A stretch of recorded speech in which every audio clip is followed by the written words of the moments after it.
Bem, bom dia a todos. Direito Penal 3. Hoje, dia 19 de maio de 2020, né? Como vocês sabem, nós estamos com as atividades, essas atividades excepcionais prorrogadas até o dia 5 de junho.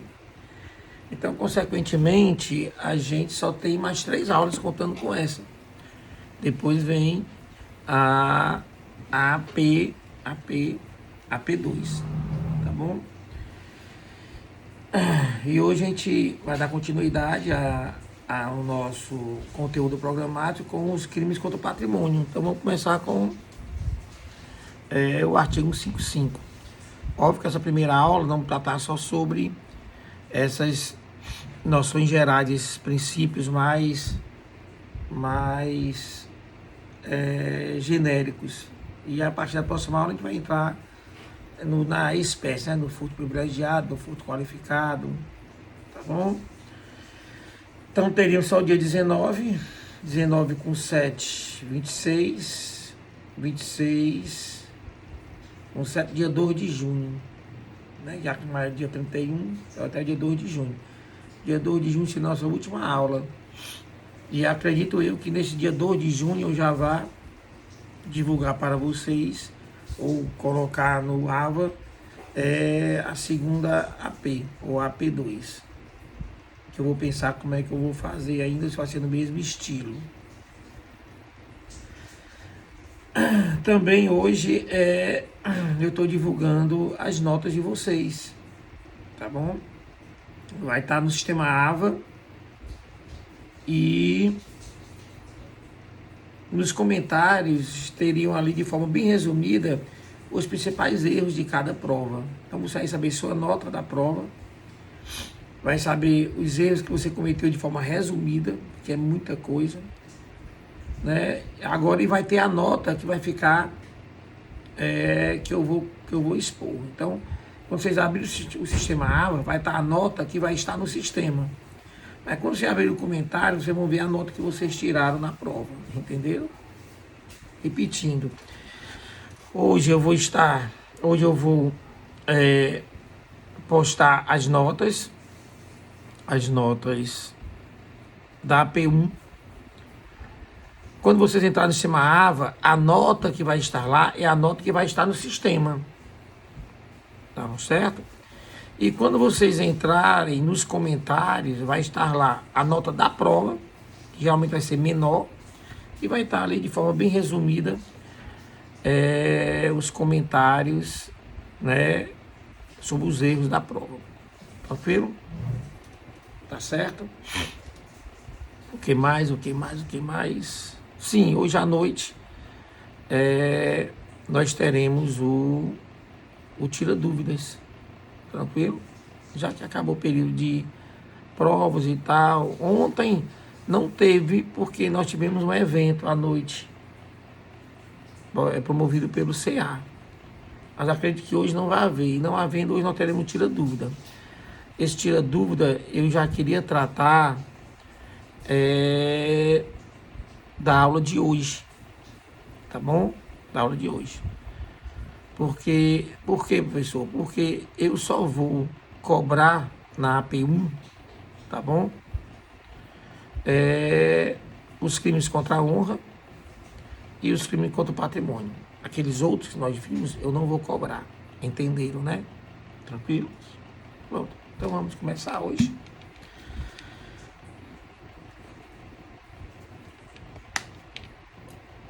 Outra coisa, quando eu vou dar a nota de vocês, eu entro no sistema AVA e peço ao sistema AVA que ele me apresente um relatório. O relatório da visita, da participação de vocês, entendeu? Tanto no Tira Dúvida como nas aulas, visitas ao AVA. E também naquelas respostas, aqueles questionamentos que eu enviei. É em cima disso que você terá uma nota a mais ou a menos. A menos não. ou a mais, ou vai ficar com a nota da prova. Tranquilo? Pois bem, então vamos começar agora a aula de hoje. Tá bom? A gente começa hoje os crimes contra o patrimônio. E vamos começar com o artigo 155. E como é crimes contra o patrimônio, então muitos daqueles institutos gerais, como objeto jurídico, objeto material, né, elemento subjetivo, então muitos deles vão estar-se presentes nas demais espécies de furto, tanto o furto simples como o furto privilegiado como qualificado. Por isso vamos ver primeiro esses institutos gerais, tá bom? Lembrar vocês que esses crimes contra o patrimônio, eles têm uma fundamentação constitucional. Vai estar, sim, como um direito fundamental, que é o direito à propriedade. Tranquilo? E vai estar lá na Constituição, no artigo 5º. Tranquilo? E também é um dos fundamentos assim, principiológico, né, do nosso sistema republicano. Então lembre-se que tem um parâmetro muito forte, né, a defesa, a proteção do patrimônio. Tranquilo? Definir patrimônio, acho que vocês devem ter visto isso, não sei se foi comigo ou com a professora Janile, do que seja patrimônio, a noção de patrimônio, né? Então, patrimônio é aquele conjunto de todos os bens de uma pessoa, certo? Mas no caso dos crimes contra o patrimônio, nós vamos imaginar esse patrimônio, esse conjunto de bens, sob uma dimensão econômica. Por quê, professor? Porque necessariamente o objeto material dos crimes contra o patrimônio, ele tem que trazer consigo essa dimensão monetária, esse valor econômico contido na coisa, no bem que foi subtraído. Tranquilo? Tá bom? Então, diante desse conceito de patrimônio, dessa visão do que seja patrimônio para o direito penal, o que tange ao crime contra o patrimônio, nós podemos dizer que os crimes contra o patrimônio são todos aqueles que venham a ofender ou a expor a perigo, tá certo? De lesão a esse conjunto patrimonial de uma pessoa. Lembrando que essa pessoa tanto pode ser pessoa física, privada, como pode ser também pessoa pública, né? O bem também em si pode ter essa dimensão também, essa dimensão pública e privada. Mas, atrelado a isso, tem que vir esse valor econômico relevante, né? E também pode ser previsto também nesse bem privado, principalmente o privado, o valor de afeição, né? Aquele valor sentimental que nós podemos dar a uma determinada coisa nossa, né? A um determinado bem que nos pertence. Tranquilo? Lembrar que nos crimes contra o patrimônio há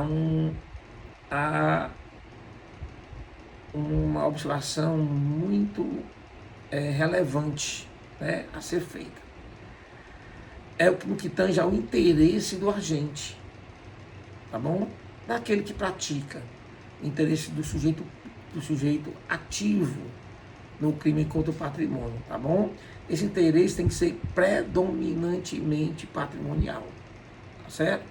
É da coisa, para que nós possamos, de alguma forma, diferenciar uma coisa Uma situação é você é, subtrair uma coisa de alguém de valor econômico para depois exigir dele algo. Esse crime não passaria a ser extorsão, tá certo? Passaria a ser extorsão e não, no caso aí, o furto no artigo 155. E não seria um crime contra o patrimônio, tá certo? Dá outro exemplo também do que tange ao homicídio e o latrocínio, né?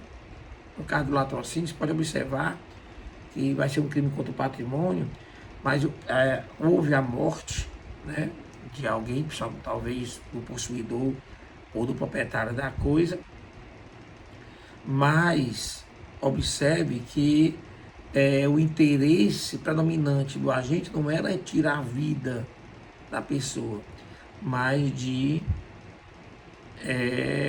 subtrair a coisa, tomar para si, assenhorar-se da coisa. E aí, durante a execução desse crime, acontece a morte, né? Por parte do proprietário, ou do possuidor, ou de alguém ali que estivesse ali na defesa, na proteção, na vigilância daquele bem. Nesse caso aí, não seria crime contra a vida, mas um crime contra o patrimônio. Tá vendo aí essa importante observação? Quer dizer, o interesse do agente deve ser predominantemente patrimonial, tá certo? Diante desses primeiros conceitos iniciais sobre patrimônio, a gente passa agora a observar os institutos gerais, né, do crime do artigo 155. Primeiro é o objeto jurídico, tá bom? No caso aí, o objeto jurídico é a propriedade, é a posse legítima. O legislador penal brasileiro resolve por tipificar essa conduta como crime, tá bom? Essa conduta como crime, no sentido de proteger genericamente a propriedade e a posse legítima de todos, tá certo? Agora, o objeto material do crime seria a coisa alheia móvel, não é a vítima, não é o dono, tá certo? É proteger a coisa alheia móvel. E nesse caso aí, quando a gente fala de coisa alheia móvel, a gente deve fazer algumas observações, tá bom? Sobre esse objeto material. O primeiro é a respeito do que seja alheio, tá bom? Quer dizer, a coisa não pode pertencer ao agente, ao sujeito ativo, tá certo? Você não pode furtar, subtrair coisa que é sua, tá bom? Então, uma vez acontecendo isso, tá bom? Furtar coisa própria, estaríamos diante de um crime impossível. Tranquilo? Tá certo? Lembrar que a coisa tem que ser móvel. Algo móvel é algo suscetível de transporte, tá bom? Primeiro tem que ser corpóreo, tá bom? Nós não podemos furtar coisas incorpóreas. Então, primeira coisa que tem que ser corpóreo. Primeira coisa. Segundo, tem que ser suscetível de transporte, tá certo? Lembrar vocês que quando nós estudamos direito civil, nós vimos a possibilidade de algumas coisas imóveis serem consideradas como móveis, dependendo da situação, em cima de uma teoria da ficção, tá certo? Em cima de uma teoria da ficção. No caso do direito penal, não, tá certo? O sentido de mobilidade, ele é de sentido estrito. Realmente a coisa tem que ser corpórea e suscetível de movimento, de poder ser transportada de um lugar para outro, tá certo? Nesse caso aí, Os semoventes seriam os animais, nesse caso também poderiam ser objeto do furto. Tranquilo? Lembrar vocês que existe uma denominação específica para o furto de gado. A gente chama de abigeato. Então, toda vez que eu falar do fenômeno de abigeato, seria nada mais, nada menos do que o furto de gado. Tá certo? Tranquilo? Se porventura alguém vier a furtar um animal, tá bom? De alguém no sentido de extorquir ou de exigir algo, então estamos diante de extorsão, tá bom? Lembre-se daquela observação de que deve haver uma predominância do interesse do agente, uma predominância patrimonial no interesse daquele que vai praticar o crime de furto, tá bom? Em termos de furtar pedras preciosas, tá certo? Se for de minas, né? De veios na terra, nesse caso aí nós estaremos diante de um crime ambiental e não diante de furto. Agora, se for pedra preciosa que está na minha casa, tá bom? Guardado no meu guarda-roupa ou no meu cofre, aí sim, é diferente. Então tem que ter observação do que seja esse furto de pedras preciosas, tá bom? Tenham cuidado. Ele pode estar previsto em uma lei extravagante, que é a lei dos crimes ambientais. Depende da situação em si. Professor, a coisa é de ninguém. Que eles chamam de réis núlios. Então eu vou furtar algo que não é de ninguém.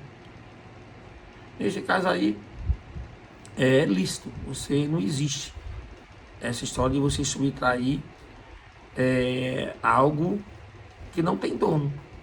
Então é um meio lícito de aquisição de propriedade. Da mesma forma também é a coisa abandonada. Tá bom? A coisa foi abandonada. A gente chama de res derelictia. Nesse caso aí também é meio lícito de aquisição de propriedade. Tranquilo? Agora, se a coisa é comum, quer dizer, a coisa é de todos, quer dizer, água do mar, dá um exemplo aqui. Nesse caso aí, não seria ilícito, tá bom? A não ser que seja você furtar água para armazenar, quer dizer, explorar uma atividade em cima de uma coisa comum. Aí realmente aí poderá se encaixar numa lei extravagante, né? No crime contra a administração pública, em outro tipo de crime, mas que não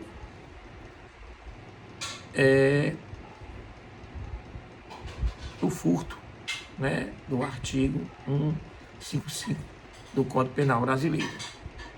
Lembrar também que as coisas perdidas, né? Uma pessoa perdeu uma coisa e você se apropria dela. Aí nesse caso aí, você tem que observar que nós temos uma previsão no Código Penal brasileiro, tá bom? No artigo 169, e que orienta o que é que você deve fazer quando está-se diante de uma situação em que você encontra algo perdido. Então, é um crime quando você encontra algo perdido e não vai buscar ou não se comporta de uma forma a encontrar o legítimo dono. E caso você não encontre o legítimo dono, a lei prevê que você deve procurar a autoridade competente, e nessa autoridade competente você narra, vai ser tomado a termo as suas declarações, você narra o que aconteceu, o que você fez, deixou de fazer, enfim, e entrega esse objeto à autoridade competente. Essa autoridade competente hoje é o delegado de polícia de sua circunscrição. O delegado de polícia, uma vez, ele toma a termo as suas declarações, depois faz um auto de apreensão do objeto e passa ao Poder Judiciário. Tá certo? E o Poder Judiciário vai tratar, através de meios de editais, de convocar o legítimo dono. Se ele encontrar esse legítimo dono, aí nesse caso você teria direito a um valor aproximado de 5%, né, do valor do objeto. E todas as despesas que você teve para manter ele durante a sua posse. Tranquilo? Fora isso, você estaria na ilegalidade. Então, nada de réis núlios, coisa de ninguém, não é furto. Res delectia, que seria a coisa abandonada, também não é ilícito, também não é furto. No caso da res comum, que seria a coisas de todos, né? Coisa comum. Nesse caso, depende da situação. Se você for para explorar, poderá sim ser um crime. Não é furto, mas poderá sim ser um crime. Tá bom? Agora, se você adquirir para adquirir sem a finalidade de exploração, nesse caso, você não estaria também cometendo crime algum. Já na coisa perdida, não é furto, mas poderá sim ser crime, dependendo do seu comportamento. Tranquilo? Aí, tá bom? Lembrar vocês que para ser perdido, uma coisa ser considerada perdida, ela tem que estar em lugar público, tá bom? Em lugar público. Agora, essa orientação doutrinária tem que ter muito cuidado. Eu posso encontrar algo perdido de alguém sem estar no lugar público, tá bom? Aí nesse caso aí, sim, depende da situação estudada. Imagina a situação. A pessoa tem convicção, uma pessoa tem convicção que perdeu sei lá, um anel de ouro. Rapaz, eu perdi o anel de ouro, quando eu vinha para casa, eu peguei o ônibus, sei lá, enfim. Tá certo? E você está na casa dela, conversando com ela e tal. E quando você observa, você vê que o anel está dentro da casa perdido, o anel. Ela não perdeu fora, em lugar público, mas perdeu dentro de casa. Tá certo? Essa situação aí, ficaria até uma indagação para vocês. Se configuraria o quê? Se a pessoa viesse a se apoderar dessa coisa perdida, mas não em lugar público. Tá bom? Porque se for em lugar público, artigo 169. Mas se for dentro de um local privado, cujo dono tem convicção de estar perdido, então a situação é lacunosa que poderia ser trabalhada. Tranquilo? Professor, parte do corpo humano pode ser objeto de furto? Pode sim. Tá bom? Você furtar, sei lá, cabelos, tá bom? Seria um exemplo. Então, às vezes até por estética, né? Sei lá, alguém tem uma intenção de furtar uma prótese, tá bom? Aquela prótese, ela está ali para substituir uma parte do corpo humano de forma estética, sei lá, um olho de vidro. Nesse caso aí também configuraria, sim, furto, tá bom? Professor, o cadáver pode ser objeto de furto? Depende da situação, tá certo? Se esse cadáver tivesse passado por um processo lícito e ele agora é propriedade de alguém, por exemplo, o cadáver ele passou por um procedimento lícito e hoje é declarado propriedade da Faculdade de Medicina. Quer dizer, ele está ali para atingir objetivos sociais importantes, né? Que seria o estudo, a anatomia do corpo humano, enfim. Nesse caso aí, se você furtar esse cadáver, sim, tá bom? Furto. Agora, se não, tiver no cemitério e tal, aquilo aí se enquadra em um outro crime que não é um crime contra o patrimônio, tá? Previsto no artigo 211, tá bom? Artigo 211, o CPB. Tranquilo? Tecidos, órgãos, se acontecer de haver uma subtração, não vai se enquadrar no CPB, mas sim na lei que trata da doação de órgãos, né, que regulariza essa doação de órgãos, a lei 9.434 de 97. Energia elétrica, por determinação legal, ela sim pode ser objeto sim de furto. Agora, sinais de TV não. Sinais de TV não. Por determinação do STF já não. Mas se você observar bem, ó, quando alguém faz um gato na sua casa para furtar a sua energia elétrica, você observa que o seu patrimônio vai ser diminuído. Por quê? Porque eu vou estar pagando mais, eu vou estar pagando bem mais, né? Por um objeto que eu não estou consumindo. Por uma coisa que era para ser minha e não é. Sei lá, eu consumo, estou pagando, sei lá, R$ 500 de energia. E eu pago por X kWh, né? E só que eu pago por X, mas só que eu só recebo X menos Y. Então eu estou realmente diante de um furto. Agora, sinal de energia, sinal de TV, não. Se alguém fizer um gato para pegar, né, os sinais da minha TV por assinatura, vocês observam que eu não perco nada. Eu continuo pagando a mesma coisa e tenho acesso a todos os meus serviços da TV por assinatura. Agora, alguém está se ludibriando disso. Aí, nesse caso aí, é outro crime, mas não é crime contra... Não é furto, não seria furto em si. Tranquilo? Tá certo? No que tange a doutrina fala sobre o assunto, né? No caso de sêmen, né? É sim possível o furto, sim, de sêmen. Tá bom? No caso aí, mas no caso de, por exemplo, o esperma humano. Tranquilo? Mas ele tem que estar fora, tá bom? Fora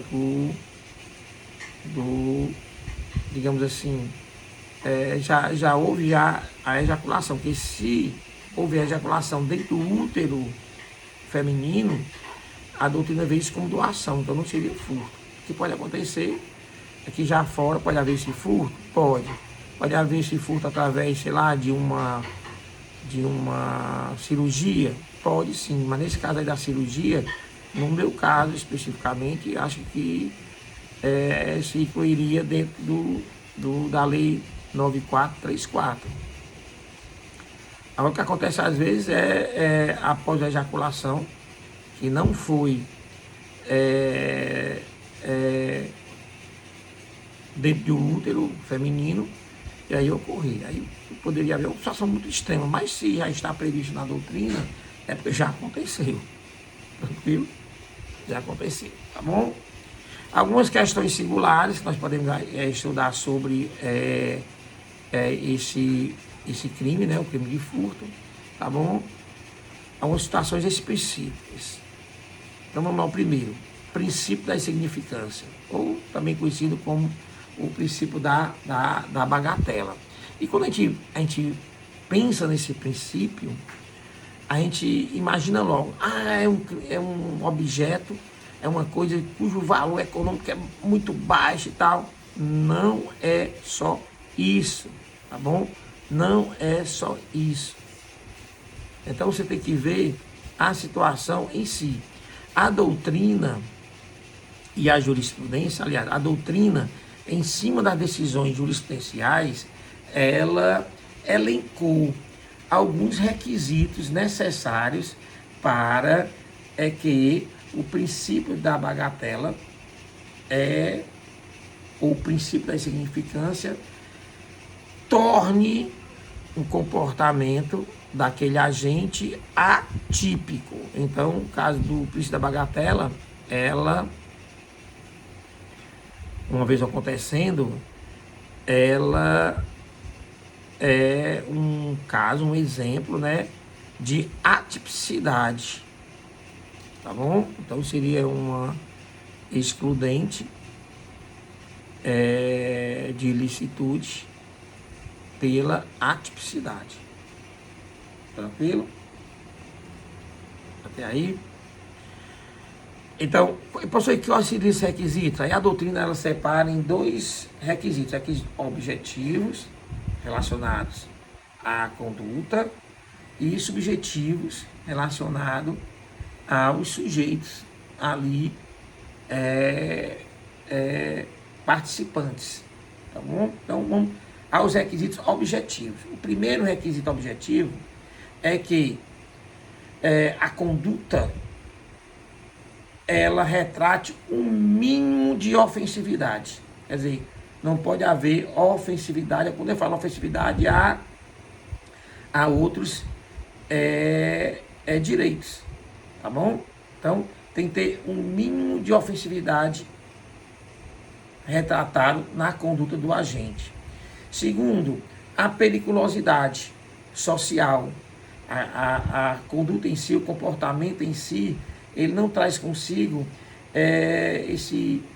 algo perigoso ou socialmente perigoso, tá bom? Terceiro, o grau de reprovabilidade da conduta, o grau de reprovabilidade do comportamento do agente é muito, muito reduzido. Quer dizer, como se as pessoas não reprovassem aquele ato. Furtei, eu passei ali na sala dos professores da faculdade e eu vi ali à disposição vários clipes para ser usados no ambiente acadêmico e eu resolvi furtar uns 10 para trazer para casa, 10 clipes, tá bom? Aí qual seria a reprovabilidade social? Tem que ver a situação em si. O cara é um professor, né, da faculdade, né, exemplo para ser. Será que essa conduta não traria consigo uma reprovabilidade? Tá bom? E assim você tem que estudar o caso em si. E por último, a inexpressiva lesão jurídica. Aí nesse momento aí, como o crime de furto, ele tem como objeto jurídico, né, o direito de propriedade, a posse, né, e como objeto material a coisa em si, quer dizer, aí nesse momento aí você pode observar se o patrimônio, qual foi a repercussão econômica no patrimônio da vítima. Então, quer dizer, o valor econômico do bem, para que ele venha a se retratar como bagatela, ele é apenas um dos requisitos objetivos, que são 4, né? Mínima ofensividade na conduta, periculosidade social ausente, tá certo? Ausência de periculosidade social, o grau de reprovabilidade da conduta ou do comportamento é muito reduzido. Aí no quarto é que se fala em uma inexpressiva lesão jurídica, tranquilo? Mas não é só isso. Isso são os requisitos objetivos, vamos para os requisitos subjetivos, tá certo? Aí nesse caso aí, tem que ver qual é a importância daquele objeto material, da coisa subtraída, para a vítima. Qual a importância? Ela é muito importante. Então, às vezes não é muita coisa. É uma caneta Bic, sei lá, mas foi a caneta Bic que meu pai me deu quando eu tinha, foi a minha primeira Bic que eu recebi quando eu ainda tinha, sei lá, 7 anos de idade, tá bom? Então, tem que ver a importância, essa relação. E também no que tange ao resultado, né? O resultado do crime. Eu vou lá para furtar uma caneta Bic e eu faço isso, para furtar essa caneta Bic. Mas eu faço, mas o resultado foi, digamos, maior do que o esperado, mais gravoso. Isso tem que ser levado em consideração. Então nós temos aí, para que o princípio da bagatela seja retratado, né, na atipicidade de uma conduta relacionada, tá bom, ao comportamento que está previsto no artigo 155, nós temos seis requisitos. dos quais 4 objetivos e 2 subjetivos. Então, tenha um cuidado quando se vai fazer uma defesa,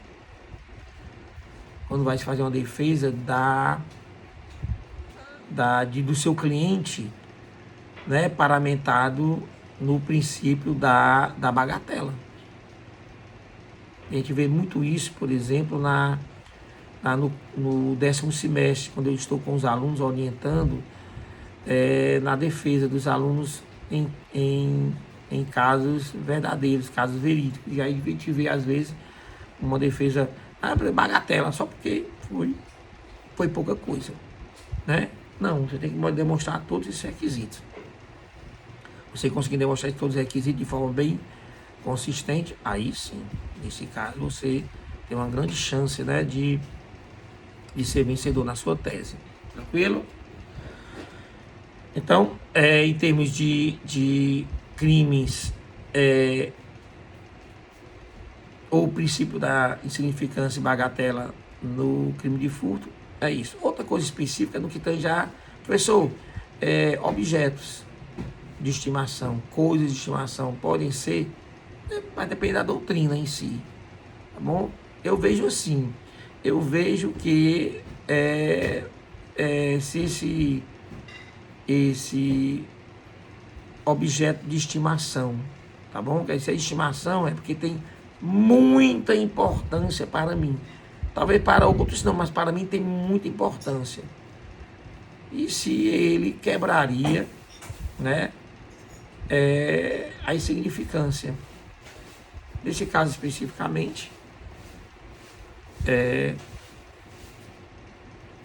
eu vejo que é possível. Agora, se esse objeto de estimação for considerado, né, ou não se encaixar, por exemplo, na insignificância, por exemplo, se ele se encaixasse, não seria um fato atípico. Então, a situação em si é que vai dizer. Tá certo? A situação em si é que vai dizer. Lembrar que existe o furto famélico, aquele furto que acontece porque o sujeito ativo está numa situação de penúria tão grande que ele não tem nem o que comer. Nesse caso aí, no crime famélico, é uma excludente de ilicitude, tá bom? Até pelo estado de necessidade.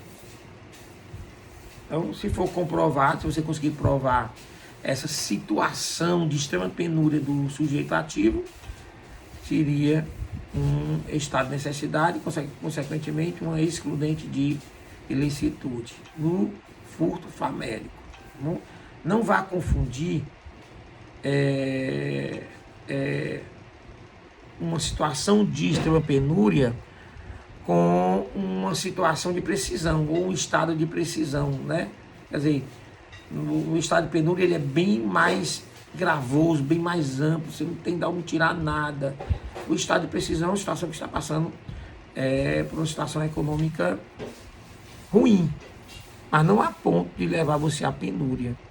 Por isso eu digo a você, no furto famélico só se confirmará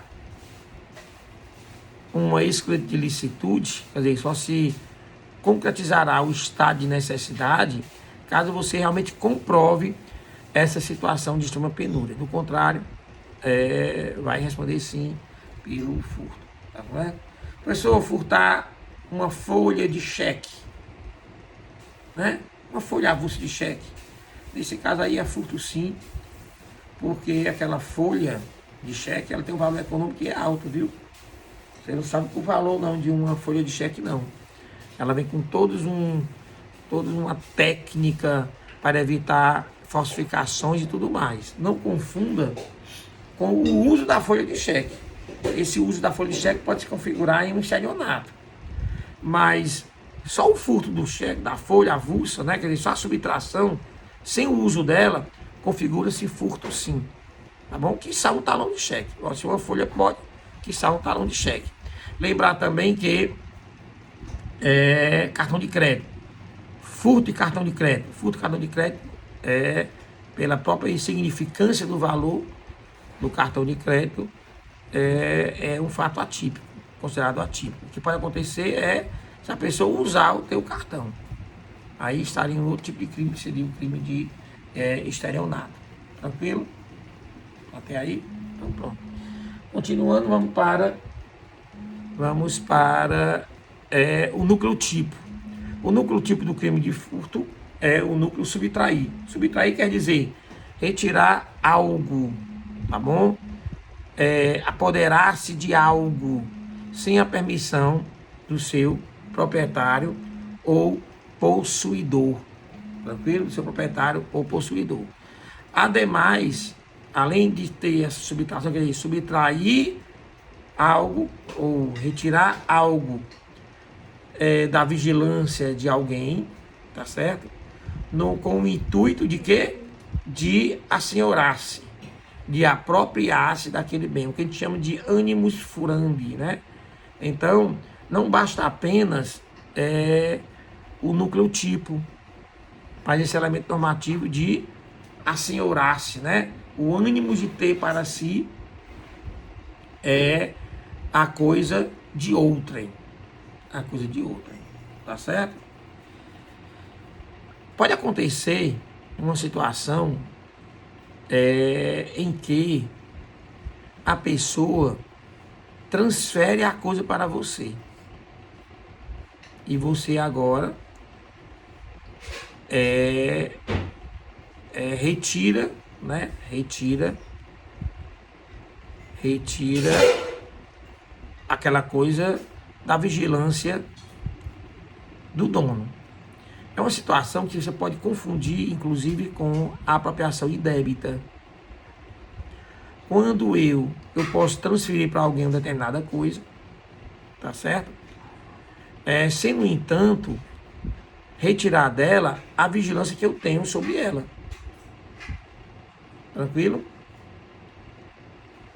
Então, neste caso, é furto mesmo. Agora, às vezes você pode transferir espontaneamente a posse de algo seu para alguém e ali, tá bom? Como emprestar para alguém, você empresta para alguém o seu carro, por exemplo, e você ali, sabendo que você está fazendo um empréstimo, você retira a coisa da sua vigilância.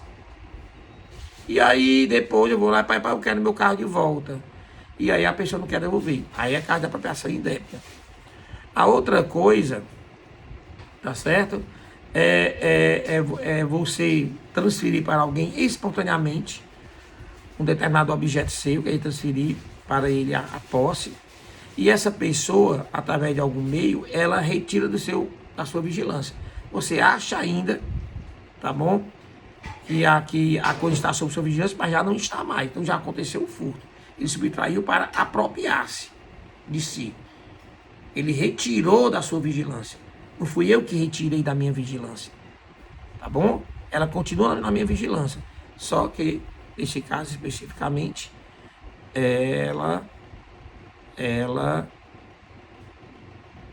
a pessoa, o sujeito ativo, retira. Acontece muito no que nós chamamos que a gente chama de famulato. O que é o famulato? O famulato é o furto de coisa através de empregados domésticos, aqueles que estão dentro da tua casa. Então o que é que tu faz? Tu confia naquela pessoa e deixa que ela tenha a posse de alguns dos teus objetos. Mas tu acha que está sob tua vigilância, mas já não está mais. Tá bom? Então, acontece muito, né? Acontece muito no chamado famulato. Tá bom? Eu transfiro a coisa para um empregado doméstico a quem eu confio, tá bom? E o meu empregado doméstico, por algum meio, ele retira o bem da minha vigilância. Eu não vou cobrar dela. Ei, vem cá, eu quero meu corpo de volta. Não vou cobrar porque estava sob a minha vigilância. O que vai acontecer é que eu vou sentir falta daquele bem que estava sob minha vigilância, tá bom? E eu começo a procurar, e aí acabo por ter perdido, né? Aqui, ó, entre aspas, bem, mas no estado não foi perdido, na realidade, a pessoa que estaria bem próximo de mim, que está ali na minha casa e tal, ela realmente subtraiu para si, entendeu? Então, o que é que eu quero dizer? essa subtração não necessariamente ela está à vista, né?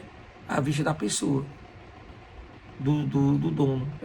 Você pode estar achando que está com vigilância, mas já não está mais.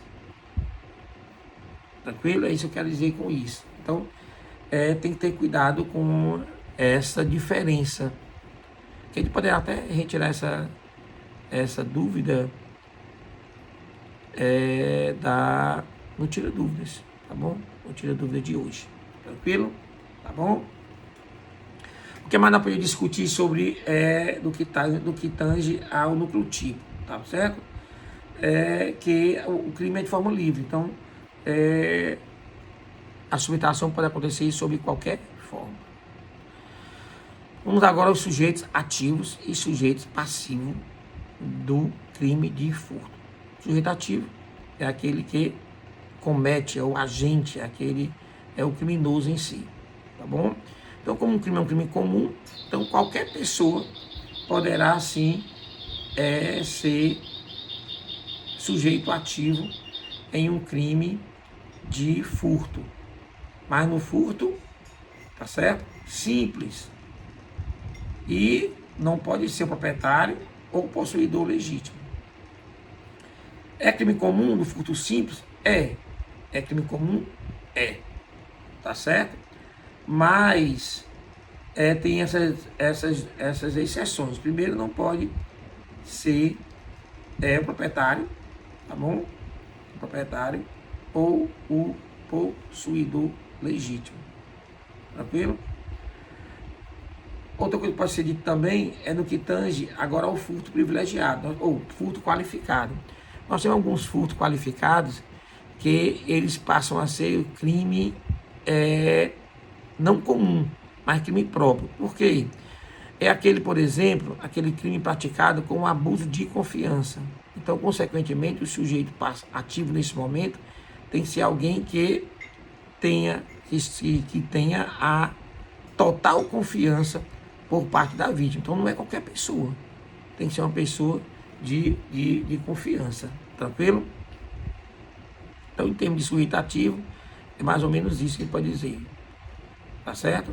Pessoal, aquela história aquele ditado que diz: ladrão que rouba ladrão, 100 anos de perdão.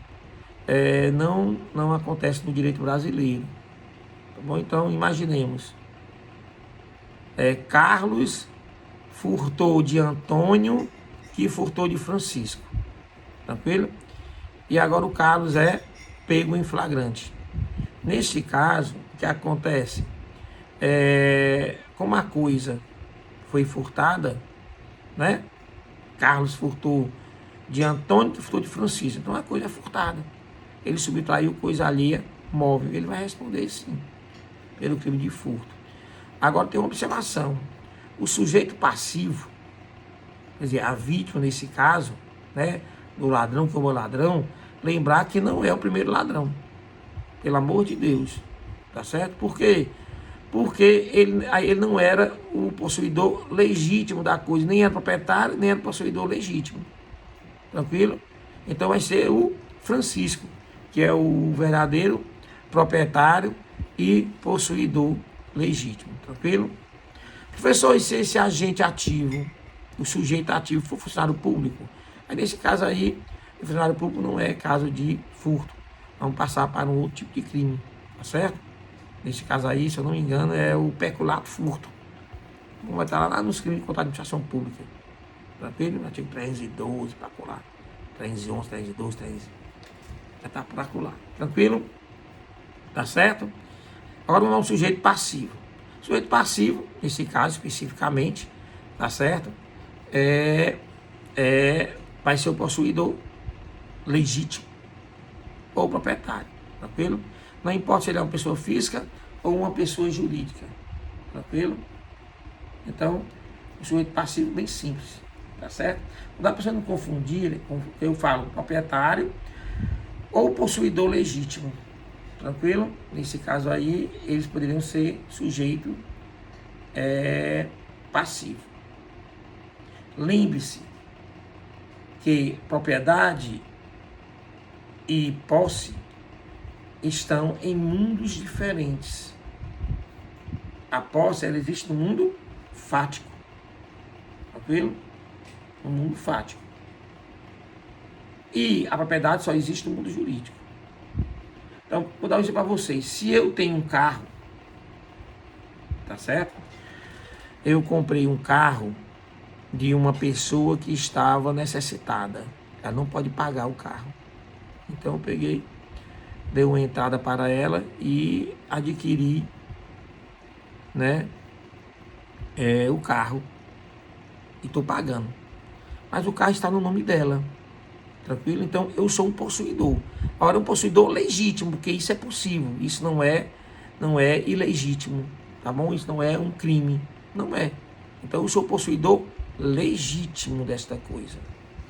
Eu sou possuidor legítimo. Então, nesse caso, se esse carro fosse furtado, Deus me livre, né? O que aconteceria? Tanto eu como o proprietário que está o nome lá no registro, tá bom? Poderiam sim ser sujeitos passivos do crime de furto. Não confunda com o detentor. O detentor, ele não é possuidor. O detentor é aquela pessoa que, assim, ele tem a posse, ele tem, mas a posse que ele tem está vinculada a uma, digamos, a uma dependência do proprietário. Ele está ali na posse daquele bem sob ordem do proprietário. Geralmente ele está ali com aquele bem para conservar. Tranquilo? Para conservar. Então, por exemplo, o caseiro, né? O caseiro em uma fazenda, ele é detentor. Então, se porventura acontecesse detentor da casa, do bem imóvel, mas de todas as coisas móveis que estão dentro do imóvel. Então, se alguma coisa ali fosse furtada, tá certo?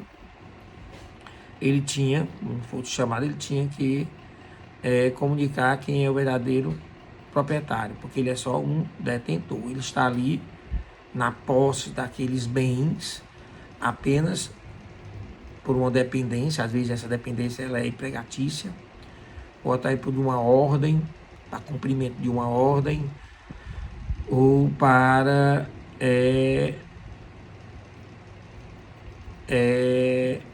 conservar. Né? É o caso de um office boy. Quando você manda uma pessoa, pai, ó, leva esse celular aqui, esse celular da minha esposa, você leva e entrega a ela. E ele vai, e no meio do caminho ele é furtado. Nesse caso ali, ele é apenas o detentor. O possuidor, ou o dono, o proprietário, seria realmente a esposa do sujeito, a mulher. Tranquilo? Nesse caso especificamente. Então tenham cuidado entre proprietário, possuidor e detentor. Tranquilo? No caso do furto, só o proprietário e o possuidor legítimo, quer dizer, tem que estar legítimo, né? Podem ser sujeito passivo. Tranquilo? Até aí? Então, em termos de pessoas passivo, né? Assim, sujeito passivo, é isso aí mesmo, tá certo? Professor, se houve um furto, mas o possuidor, o proprietário não é identificado, tá bom? Isso não quer dizer que o sujeito não responda pelo furto, tranquilo? Mas uma pessoa, ela é furtada no meio da rua, o ladrão sai correndo, pega, e sei lá, uns 10 quadras depois a polícia pega ele, tá bom? Mas ninguém sabe de quem é o dono. O dono não se apresentou, tá entendendo? Enfim. Mas nós temos um contexto, tá certo? Que comprova que foi um furto, tá bom? Dentro desse contexto que eu falei para vocês, do pega, não pega, tá certo? Mas nesse caso aí, isso não quer dizer que o sujeito não vai responder, vai sim, tá bom?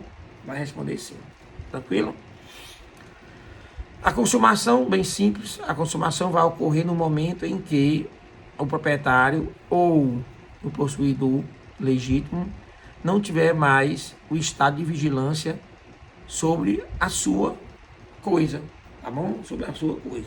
Nesse momento é que se consome, ou que se consuma, né? Que se consuma.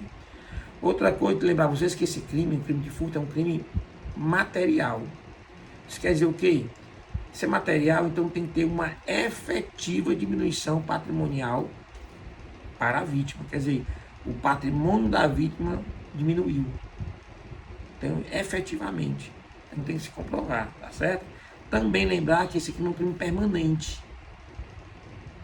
Enquanto você estiver na posse ilegítima deste bem, você poderá ser preso a qualquer momento. É um crime permanente, quer dizer, a qualquer momento o sujeito ativo poderá sofrer o percalço de um auto, né, de prisão em flagrante. Tranquilo? Elemento subjetivo, dolo. Eu chamo de animus furandi. Tranquilo? Não existe a modalidade culposa no crime de furto. Só a modalidade dolosa. Tá certo? Eu estou subtraindo para me apropriar. Isso é que é o dolo no crime de furto. Tranquilo? Furtar para fazer o bem, Robin Hood, estão lembrados da história do Robin Hood? Aqui no Brasil é furto, tá bom?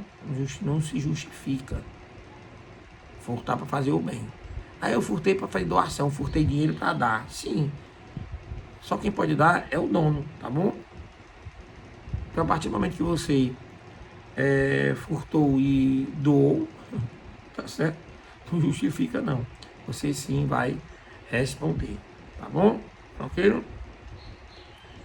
Pessoal, se alguém subtrair coisa alheia móvel de outrem por um erro, né? Uma negligência, uma imprudência, atípico. Não tem a modalidade culposa, né? Ou a modalidade culposa não se comporta ao crime tipificado como furto. Tranquilo? Tá certo? O professor, ele subtraiu coisa alheia móvel por erro, tá bom? Ele subtraiu. Então ele tem como se fosse sua. Isso não é furto, como nós já vimos, não é.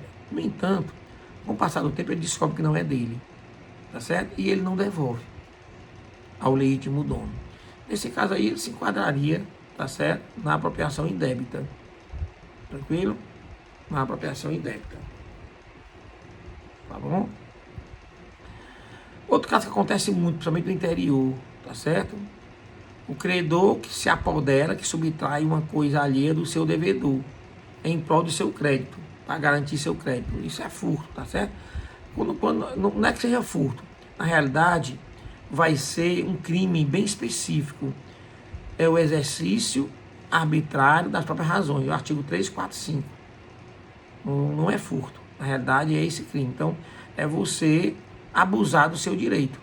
Eu tenho o direito de cobrar, mas o que eu faço? Eu cobro dessa forma. Eu vou lá, pego uma coisa da pessoa, me apodero dela para garantir o meu crédito, tá bom? O meu crédito. Nesse caso aí, nós estamos diante de exercício arbitrário por próprias razões. Artigo 345, se eu não me engano. Tranquilo?